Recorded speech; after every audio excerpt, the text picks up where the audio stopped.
Good evening, everyone, and welcome to Sinister Wisdom's launch of Sinister Wisdom 135, Hungerheart, by Christabel Marshall St. More about the book in a moment. My name is Julie Enszer. I'm the editor and publisher of Sinister Wisdom, and I'm really pleased to welcome you this evening on behalf of the entire board of directors and all of the volunteers of Sinister Wisdom.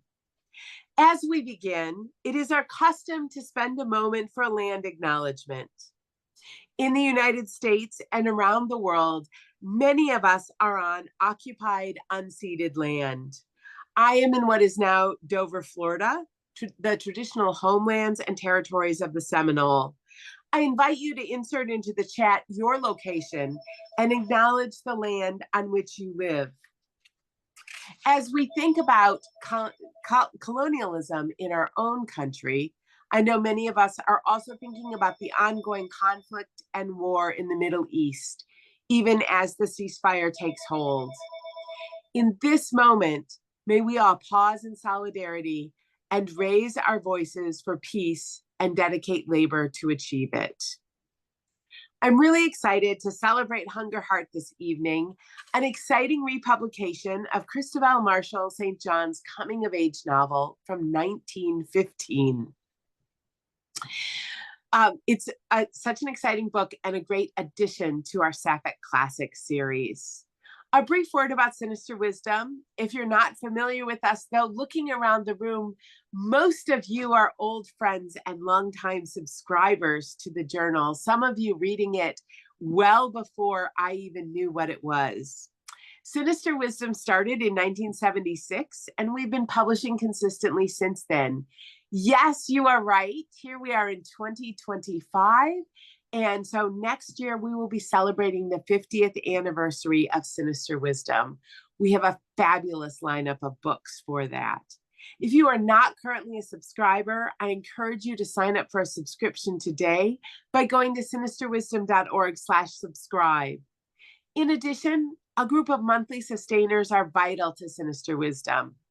You can give monthly, if you can give monthly to Sinister Wisdom, please sign up as a sustainer at sinisterwisdom.org/sustainers. I send out emails every month when your gift comes in with behind the scenes details and new information about what we have coming in the journal. I'm just looking, my script is slightly out of order. I apologize for that. I want to add a couple things, just logistical things, before I talk a little bit and then introduce George for this evening. We do have you all muted. Please keep yourself muted throughout the conversation. We'll have a conversation first and then invite questions, and people can unmute for that. I do invite you to add information to the chat. We'll try and monitor the chat for questions as well. You're also welcome to use emojis, wave your hands, do whatever. Raise your hand if you have questions and want to talk further with us. So that's some of our business. As always, I want to thank Max Bacher and Jules Friedman. Max and Jules are on tap if you have technical needs or need technical assistance, and they're running the back of the show and making all of the magic happen, including reminding me to turn on the video. We are recording this evening, and we'll make the video available in the next day or two for folks. So before we go into the formal program, I want to pause for a moment and reflect on two things happening in our larger world and in the world of Sinister Wisdom. First, maybe you, like me, have been avoiding the news for the past few weeks leading up to the inauguration. I wish, and I have been thinking all day about something meaningful to say about our current political moment. I have nothing meaningful to say about it other than I, perhaps like you, am filled with fear and dread almost every day.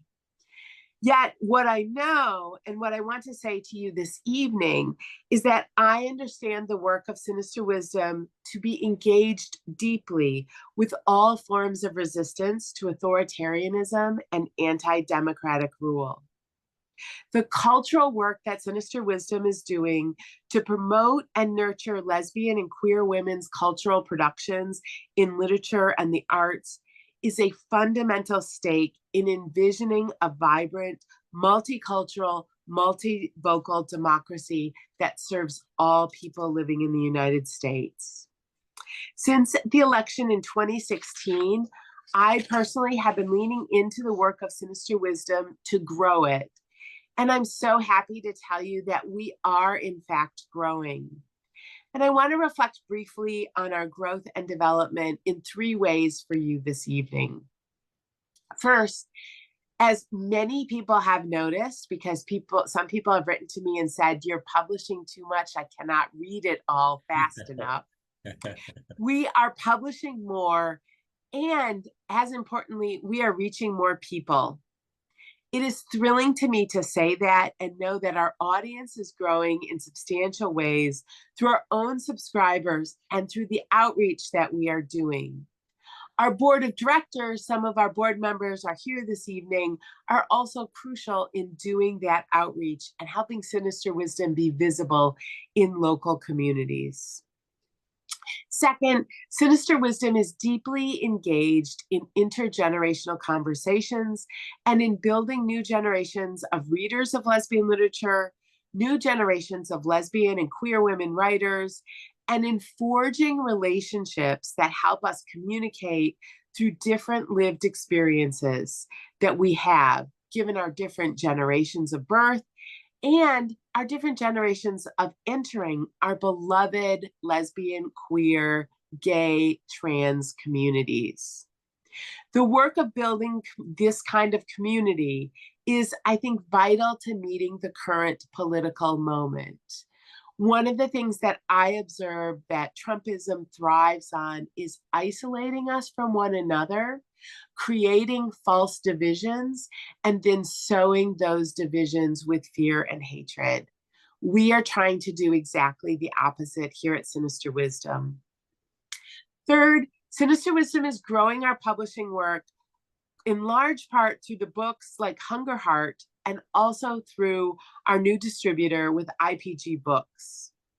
We've also added in the past month and a half a new, very part-time managing editor, Sean Smith-Cruz, who you'll meet at a later event and also read about in a February issue of the Sinister Wisdom Snapshot. Just today, the Community of Literary Magazines and Publishers, CLMP, announced a $10,000 grant to Sinister Wisdom to support our growth with the new distributor. Our books are getting out in exciting new ways, and that is really thrilling. So on some days, all of this feels like not enough as the winds of authoritarianism blow, not only in the United States, but also internationally. But this is what the work of Sinister Wisdom is, and we are dedicated to it. And I know it is an important part of the resistance and persistence of queer progressive movements in the United States. And I think everyone who's really emailed me over the past 3 or 4 weeks expressing support for our work, giving money to support our work, and raising it up at this time as we watch what's happening politically nationally. The other thing that I want to note and speak about is the partnership with George Robb to bring Hungerheart to Sinister Wisdom readers. You'll hear from George as he and I have a conversation throughout this next hour, and you may be wisely intuiting that George is a man. Now, many people over the past 2 or 3 years have criticized me and my work with Sinister Wisdom as selling out lesbians and lesbian communities to men. While I don't agree with this criticism, I do take it seriously. My generational position means that I came out working in co-gender communities. I came out in 1987 and started working for gay and lesbian organizations in 1990 when I graduated from college. One of the gifts of working in these co-gender communities for me has been the opportunity to collaborate with people like George Robb, who discovered the text of Hungerheart, wrote about it in the Gay and Lesbian Review, formerly the Harvard Gay and Lesbian Review, and was so responsive to me when I emailed him after reading that article and said, maybe Sinister Wisdom should publish this. It's been a real pleasure to collaborate with George on this, and also to see the ways that men, gay men, heterosexual men, trans men, lots of different people can work in solidarity with lesbians to lift up lesbians, lesbian voices, lesbian community, and lesbian culture. So I want to acknowledge that perhaps in this particular issue, those critiques that I have sold out the journal to men might be true in this moment.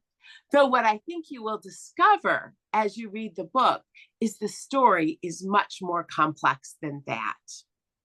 So what we're going to do this evening is talk a little bit about the book, Hungerheart. We're going to talk a little bit about the author. We're going to talk about why we published it at Sinister Wisdom and why George's work is so important to all of us in our quest to nurture, support, and promote multicultural lesbian art and culture. Hungerheart, as I said earlier, was originally published in 1915, and it was published under the pseudonym of Christopher St. John. We published it with the name C. Marshall St. John, and I want to talk a little bit about authorship, about how Christabel Marshall saw herself, saw themselves, perhaps.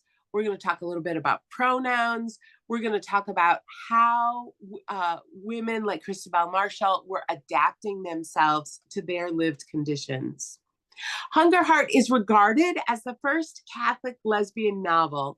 It was written in a time much like what we have today of censorship and sexual oppression.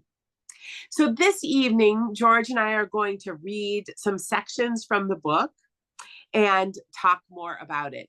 I also will note in the many meltdowns of the past 6 weeks, the mail house has been delayed. The books are now in the mail.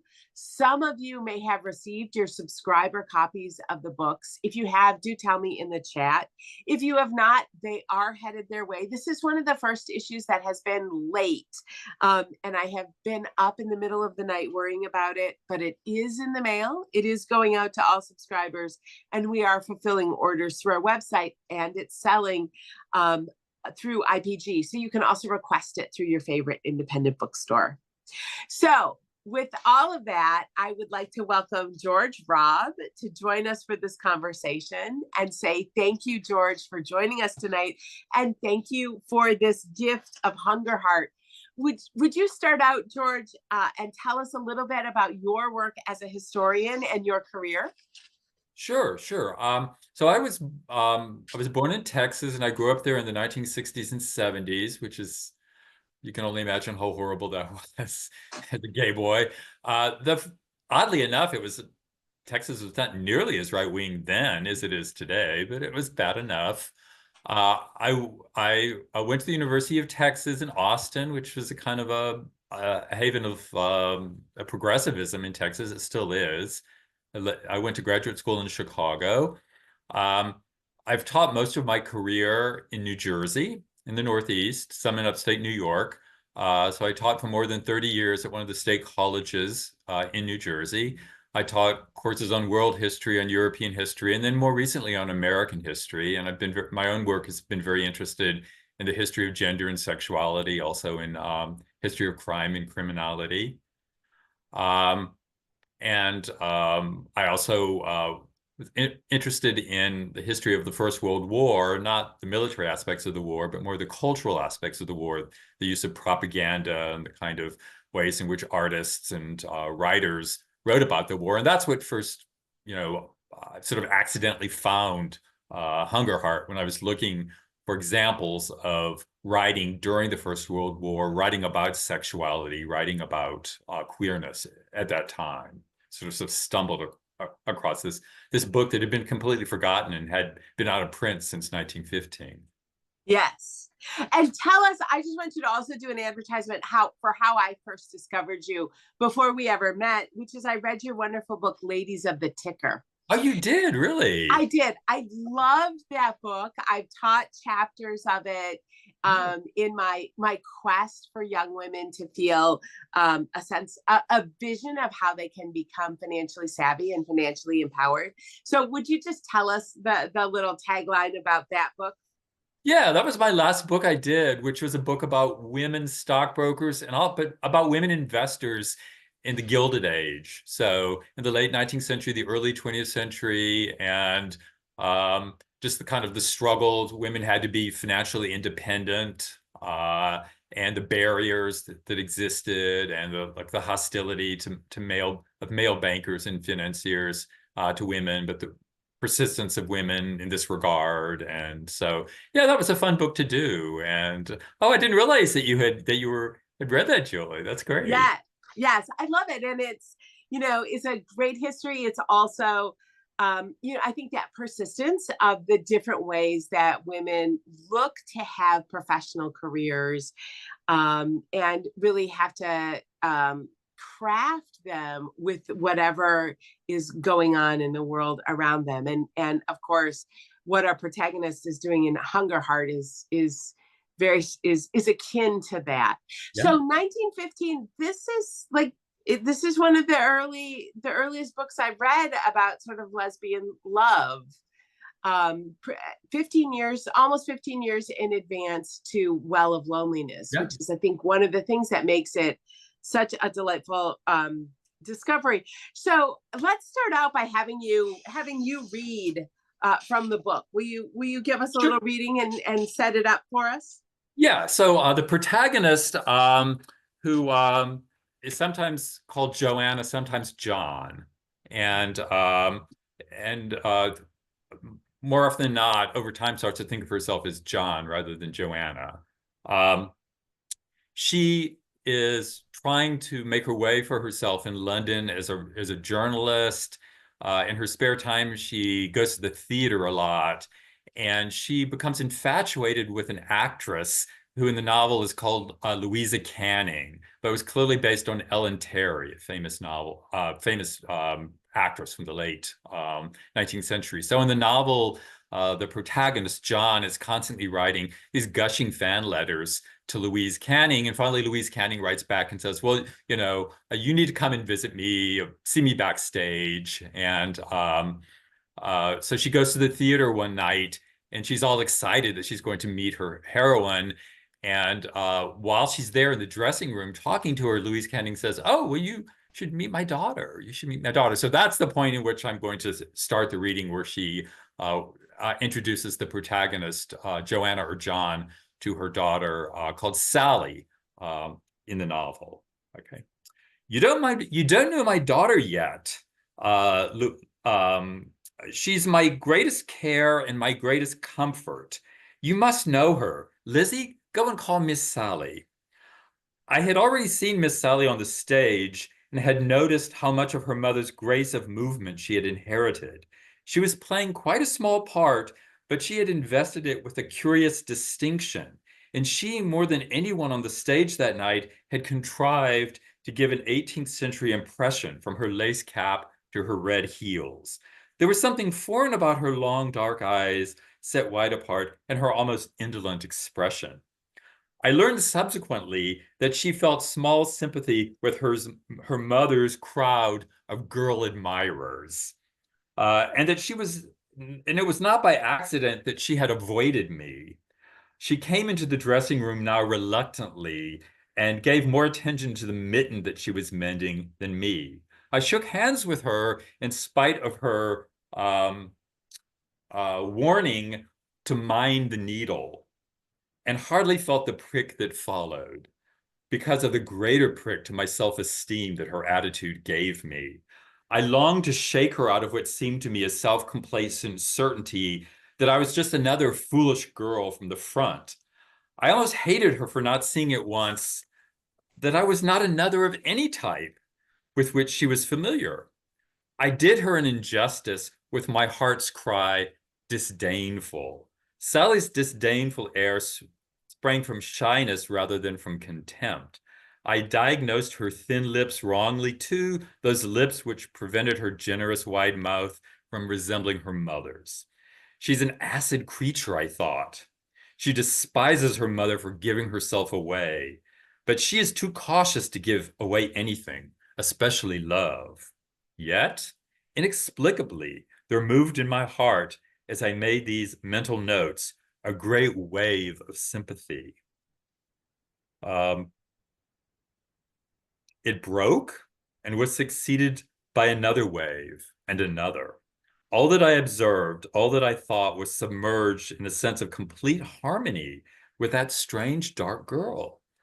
Or to use another metaphor, I read the word affinity by a flash of lightning. Yes, I had taken fancies to people before. I have recalled earlier in these pages that when I was asked if I had ever been in love, I used to reply with some truth, I have never been out of it. Often, physical beauty had arrested the wanderer, the seeker, the sufferer in my heart. And at the moment of being charmed, I had seen that it resembled the iridescent stuff that shines on the surface of a stagnant, ill-smelling pond.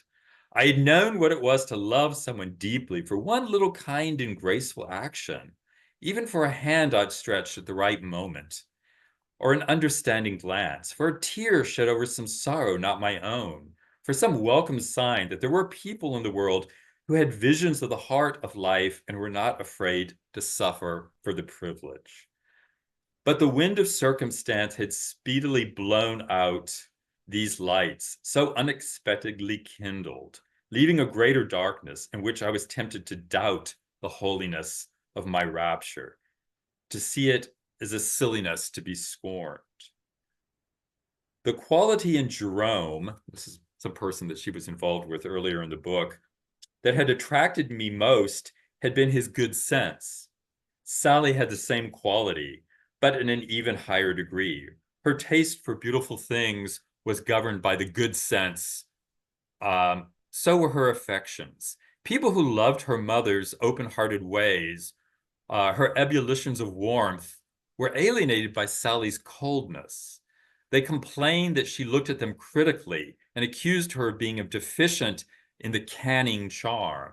Some of Louise's light-hearted buoyancy had all the same been transmitted to her daughter in spite of that serious demeanor which chilled the commonplace observer.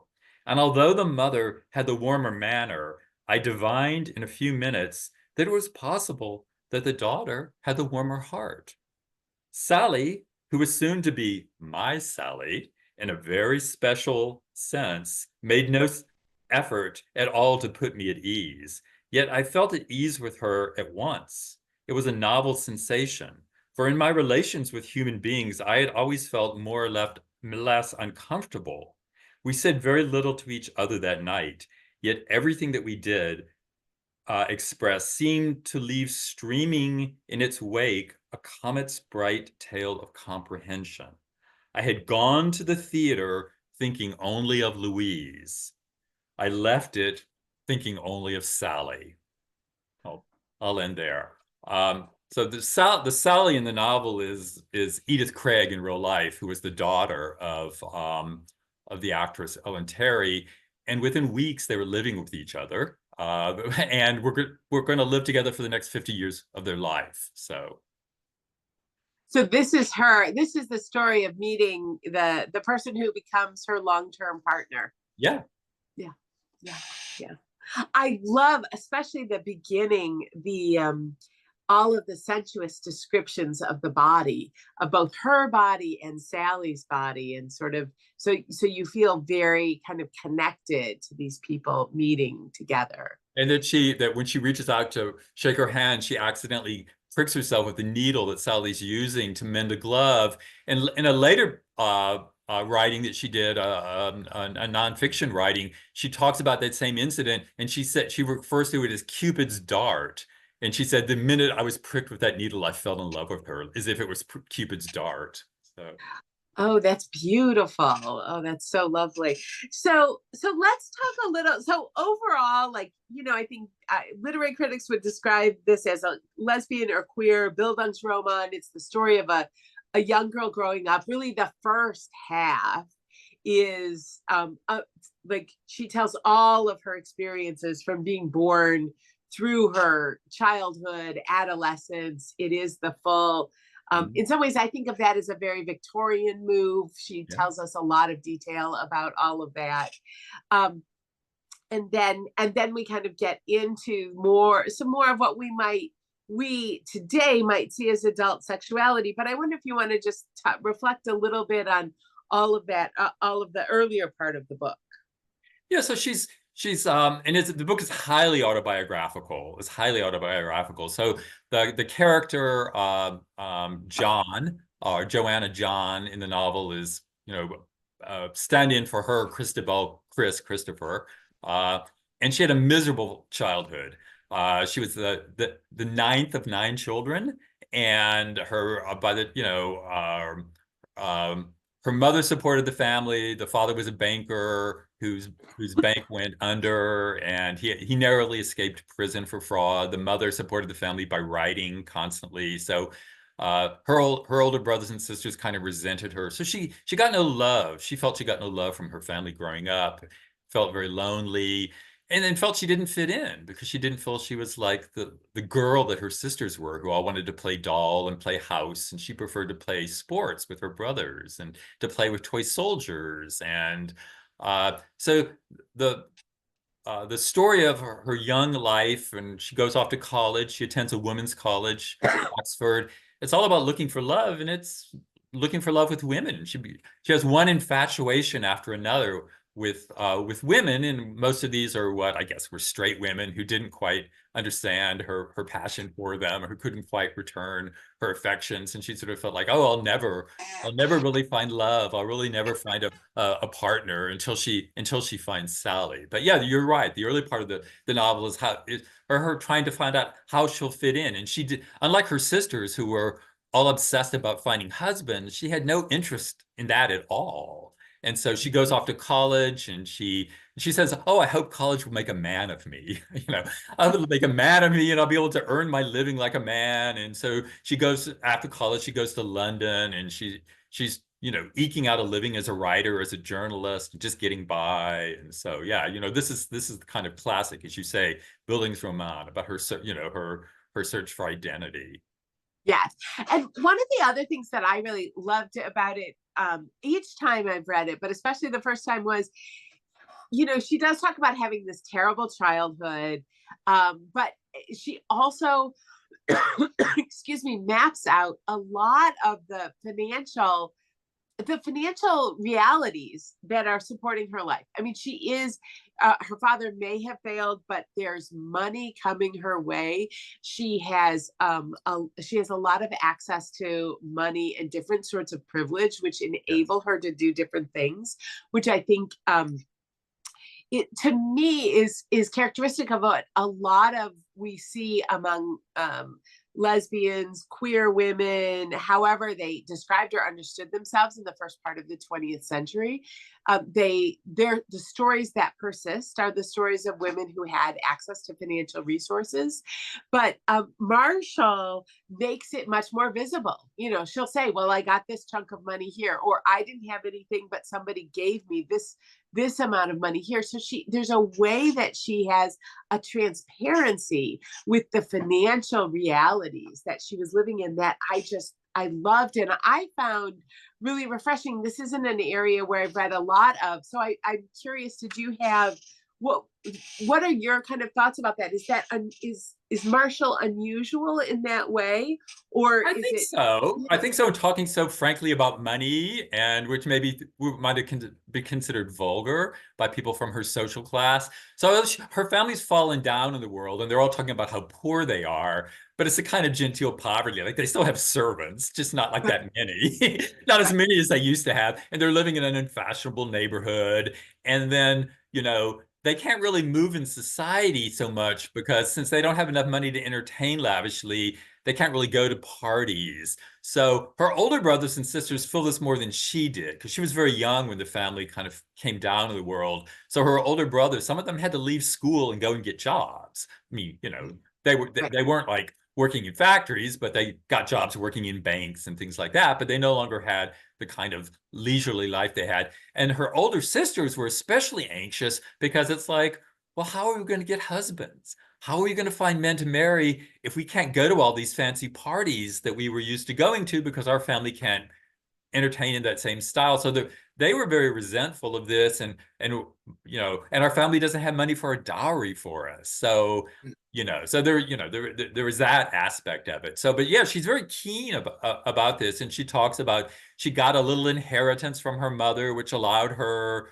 She won a scholarship to Oxford. She says how much it was, how much a year it was, and so she's conscious about how to spend every bit of money. And she talks about her wages when she gets her first job for a newspaper and how much she's paid for Word for writing articles and things like that. So there's a really rich description of kind of, her economic situation. Right, right. And how those different economic things make it possible for her to do different things, move in different kinds of ways. Oh yeah, I mean, she got a scholarship to Oxford, but she wouldn't have got that scholarship if she was, growing up in a slum. She went to a nice middle class school where she was able to get the education to do well in that exam and things like that. And so, yes, although her family had fallen down in the world, they still knew people who were better off, who liked her and helped her out and things like that. So, yeah. So Christabel Marshall publishes under the name Christopher Marshall, lived under the name Christopher St. John. Christopher St. John, sorry, lived under the name Christopher St. John as well. And then, and as you said, this is sort of it's an autobiographical narrative, Joanna and John. Also, these kind of the gender transition in the naming.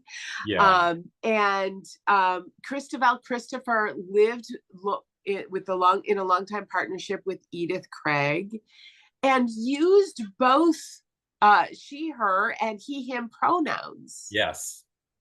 So I wonder, one of the things, and we debated this while we were working on the publishing of it. I'd love to hear you think a little bit about how is this a lesbian novel, and how is it a trans novel, and in what ways does it kind of interdigitate? Yeah, I think that's part of what's wonderful about it and makes it, I think, really appealing to maybe especially younger people today, is that she was writing before, or she's writing at a moment where there's the word lesbian's hardly even used in the English language at the time. And whether or not she had read sexological text, these early scientific works that like define heterosexual, homosexual, it's not clear to me whether she has actually read any of that, or if she has, she didn't care. That's not how she defines herself. So she talks a lot about being attracted to men who are feminine and women who are masculine. And she doesn't necessarily mean appearance, but spirit and personality. And she's really turned off by this idea that women should be subservient to men and court men, or that there's certain things that women can't do. So, and she talks about like, I want to be in a world, I never wanted to be a man. Because they were so horrible. I didn't want to, but I didn't want to be a woman either, because there's the restrictions that apply to women. So she's trying to navigate something in between. So yeah, but I think the novel is very open. It can be certainly read as a lesbian novel, but it can also be read as a trans novel, because there's this way in which the identity is very ambiguous, and it's hard to know. I mean, later in life, I think people perceived her as a lesbian and thought of her, and other lesbians called her a lesbian. Whether she used that term herself, it's not clear if she thought of herself that way. She may have. I mean, she certainly had a lot of friends who were lesbians later in life, like Radcliffe Hall, people who identified as such. Yeah. Yeah, that's great. I'm going to read a little section that's just a little later, and it's more about John or Joanna and Sally. So Marshall writes, I have compared my 3 years of happiness to a summer's day. There are summer days in the tropics, I believe, on which night descends in a moment. This is how my night descended. Of course, I was the last to know that Sally was in love. Many people might have told me, might have warned me, but if they had, I should not have believed them. One horrible moment, a bomb hurtling through the serene air of my paradise, exploding with a noise of devil's laughter, tearing up immemorial trees by the roots, laying waste to the greenery of hope and faith, then filth, stench, corruption, then nothing, no suffering even, nothing. Yes, I care for him, said Sally. I want to marry him. That deformity, I cried, and for a moment I saw myself outside myself. Not beautiful, certainly, but straight-limbed, clear-skinned, with hair and eyes still shining as they shine in youth. Then, I pressed my hands to my heart and ran out of the room. I was burning in the fire of my own wrath and had a kind of ecstasy of desire for death and annihilation. Yet behind my hot forehead, my brain felt like ice. I remembered clearly a bottle of cocaine lotion in the bathroom, which had been prescribed for my earache. I went in and drank it without a moment's hesitation. The effect of the action was to put out my wrathful fire. I became weak, timid, and sorrowful. I had often thought I should not be afraid to die if Sally could be there close to me, holding my hand. She had such a comforting hand. I burst into sobs, thinking that if that hand even caressed me again, it would break my heart. I put my hat on and went out. It was an April evening, soft and damp and warm. My veins throbbed painfully in my limbs, which seemed to grow more torpid with every step I took. My fury with Sally had departed completely. I did not even associate her with the anguish of my heart. But all the numberless things that I had suffered in my life seemed to be nourishing it. It is inevitable. I must die. I saw London darkening as I had seen it 100 times. The shops were being lit up. The gold streets lamps sprang up in the dust like stars. The sky, where the last streak of daylight remained, glittered like a long, pale sword. I hailed an omnibus and climbed to the top. I noticed that my limbs no longer felt heavy, but strangely indefinite and light, and that all the life in the streets below was a phantom life that made no noise. Yet I was still perfectly conscious. Was there perhaps in the crowd some equal, some brother soul who could share my hopes and aspirations? Was there living in the world somewhere in that hour someone who needed me? And was I doing that life a wrong by dying? Certainly, there were actions to be accomplished, conquests to be made. Yes, there must be heroic reasons for life. All these years, I had that desire by the side of which the desire of love is pale, to finish one's great work. The desire had never left me. Nothing had killed it, or even drugged it to sleep. Well, at 24, I had finished a work. I had published a novel, not an ordinary second-rate novel, but a book animated with violence, vibrating with a youthful force, a book destitute of the rhythm of art and destitute of the compelling charm of originality, an impetuous, silly, fervid thing, thematically worthless, yet showing in flashes a passionate knowledge of the holy things of the heart. I had created nothing, yet the book had some marks of the creator.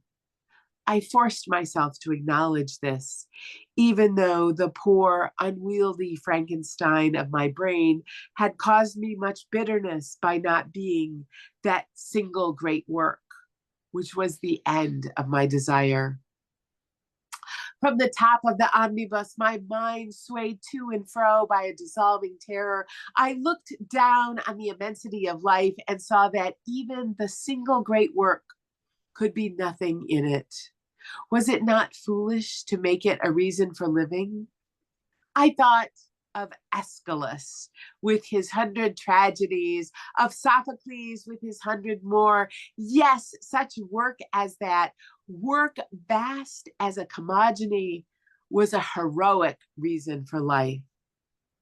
I noticed a woman coming out of the post office at Knightsbridge in her carriage. Everyone near was instinctively arrested by her beauty. People stopped to look at her, not surreptitiously, but openly. The brow was wonderful, like a fine manly brow. The dark eyes, that burning quiet, which you hardly ever see in the eyes of an Englishwoman. I was sure she was not English, if only because of the austerity of her clothes. And the next second, her noble, free carriage reminded me of olive gatherers in Tuscany. Her pallor, too, was Italian, warm with an inner flush of tawny rose. I gazed at her with fixed, wide-opened eyes. The vision filled me with immense self-pity. What case was like unto my case? What sorrow like unto my sorrow? The creative feeling mind without the power of creation. I had just been groping after my identity with that, and now I saw this physical perfection and realized a door shut on me as a lover, as it was shut on me, and as it was shut on me as a poet. What passion could I have spoken that line of Cyrano de Bergerac's, and a heaven-sent Cyrano knows to assist me. And I'll read the English. Molière had genius, and Christian was beautiful. Oh Lord, I thought, all my life has consisted in stepping aside, in seeing some Molière or some Christian pass me. No doubt they were worthy and I was not, yet I have had such thoughts, such witty, audacious thoughts, and I have loved greatly. Well, now the end is coming. Without an hour, crumpling my laurels in my hand to give perfume to another, without an hour of love. So I rambled on, still gazing at that disdainful red mouth, which seemed heavy with an ungiven kiss. The love that was in her veins seemed to be rising towards me, yet I knew that this strange, fiery flower of a woman had no care but for her own good, and that her love, like her blood, was flowing back to her own heart. It was as if the Hellenic myth, which created the ideal form of the hermaphrodite, had been manifested to me as another heroic reason for life. And indeed, Giovanna Ludini was to make me rejoice a few years later at my preservation from death on the night I saw her for the first time. It is also true that she made me sorry I had not died. That's great. That's a great reading. Isn't that, I love that part. I mean, in part because of course, lots of folks in the early part, during the early women's liberation movement, were bemoaning the suicide of lesbians, either in the pulp novels, in The Well of Loneliness, that there was not a good ending for not just lesbians, but for many independent women. And I think it feels almost to me, though Marshall St. John has no idea that would happen, that we would have this history that we have today. This section really feels to me like I'm going to give this trope of the suicide and turn it and twist it around and not make it something that will bind people, but be something that is a part of what people's life experiences are, and there are different options and choices they can make. Yeah, no, I think your reading is really spot on. And, it's that episode of the novel is based on a real episode where at a certain point, Edith Craig says her, I'm going to marry this composer. And she does try to kill herself. And everyone was shocked, like, what? Edith's going to marry a man? Her own mother was shocked, like, what?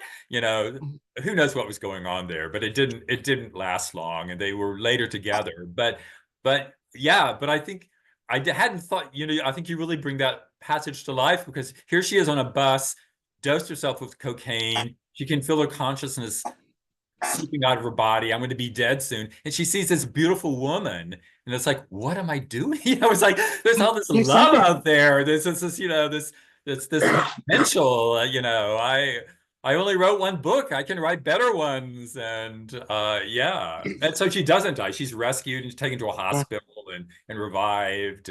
But yeah. And it's also, she really, I feel like, captures that bravado. She's 24 at this point in the story, but I think it's, there's really the bravado of a young woman, of what she can accomplish as an artist, that is really, I think, so wonderful in this section. And as I was selecting it and thinking about it, I think there's also another way, certainly I read Hungerheart as, in some ways, an antidote to The Well of Loneliness. I think it's also deeply in conversation with the portrait of the artist as a young man. Oh, I hadn't even thought of that. That's a great idea. Yeah. That this is, that there's a way. I mean, I'm not sure that Christabel Marshall or Christopher St. John is quite the literary artist that James Joyce was in the final analysis, but this really is the portrait of a young person growing up, coming into artistic desire and artistic power, that feeling of, I want to make something in the world and give something to the world in those kinds of ways, that is really powerful and wonderful. George, I know you have a selection to read from the introduction. Do you want to read that quickly? Yeah, I'll just say very briefly, a lot of people thought, oh, well, this is a novel about, the author herself becomes a Catholic, converts to Catholicism, and the character in the novel at the end becomes a Catholic. And the novel sort of ends in Rome, where she's studying to be a Catholic with a nun. And it's almost like this, oh, so that's the happy ending? She, unlike The Well of Loneliness, right? There's not suicide, or there's not like, oh, lesbian love is hopeless, but it's sort of like, oh, is that really it? Becoming a Catholic? Is that the happy ending? So but there's a lot of religious imagery in the novel, but I'll just read a little bit about what I think is going on here. Okay, so to end a lesbian novel with the protagonist's conversion to Roman Catholicism certainly seems odd today, when that church is a bastion of homophobia. Are we to assume that John has transcended her earthly passion for women with a higher sexless love? While not the tragic ending of so many lesbian novels written before the 1970s, it was probably not the happy ending envisioned by many lesbian readers then or now. Of course, Hungerheart's ending is open to multiple interpretations, and its religious sensibility transports us back to a world far different from our own. First of all, this is a moment when a lot of British gay writers converted to Catholicism, like people like Oscar Wilde, people like Radcliffe Hall, Ronald Furbank. Uh, so a century ago, the Catholic Church was much less exercised over questions like abortion and homosexuality than it was about the threats of secularism and socialism. Um, and in England, Catholicism was a minority religion whose adherents had long been persecuted and socially ostracized. So for gay British people, like um, Chris St. John, conversion became another symbol of their marginal status. Also, for persons with strong aesthetic sensibilities, the Catholic Church's medieval ritualism, its pageantry, its elaborately decorated sanctuaries were more satisfying than Protestantism's austere rites and kind of minimalist aesthetics. Catholicism, with its cult of the Virgin Mary and panoply of female saints, was also less patriarchal than Protestantism. There was less pressure to marry in the Catholic Church then, which extolled celibacy as a superior calling to marriage and which maintained same-sex communities of priests and nuns. Hungerheart, which is subtitled The Story of a Soul, is also part of an older tradition of using religious language to convey romantic desire, even sexual desire. In some cases, this might have been to mask or to justify feelings which were otherwise not understood or might have been considered sinful. In a culture far less secular than our own, religious language could also provide a more congenial way to discuss and understand same-sex attraction than the new, unpoetic, and pathologizing language of sexuality, of sexology, rather. In a 1911 love journal, as the author called it, which she wrote about and to her partner, Edith Craig, Christabel Marshall describes her feelings for Edie as closely intertwined with her devotion to God. Quote, "It seems to me that when I think of Edie, it is always, nearly always with a little prayer. Not a conscious one, perhaps, but feeling as if I tried to turn my face to God for her." 4 years later, Marshall similarly concludes Hungerheart with John's declaration of love to a nun. Quote, "Very pleasant has thou love been unto me. Thy love for me is wonderful, surpassing the love of men." And here the novel invokes and inverts the biblical verse from the second book of Samuel, which extols David's love for Jonathan as surpassing the love of women. So, so the novel sort of ends with her having this passionate relationship with a nun. And so it's like, oh, are we really supposed to think that this is that it's like, oh, she's given women up and now it's all about religion. It's like, well, no, this nun is just her latest female obsession. It's not the end. And she also makes clear in the novel that she's still with Sally. She's gone to Rome to become a Catholic, and she's studying with this nun and she's obsessed with this nun, but she's still, she said, I'm still with Sally and I'm going to be with Sally forever. So, yeah. Yeah. Yeah.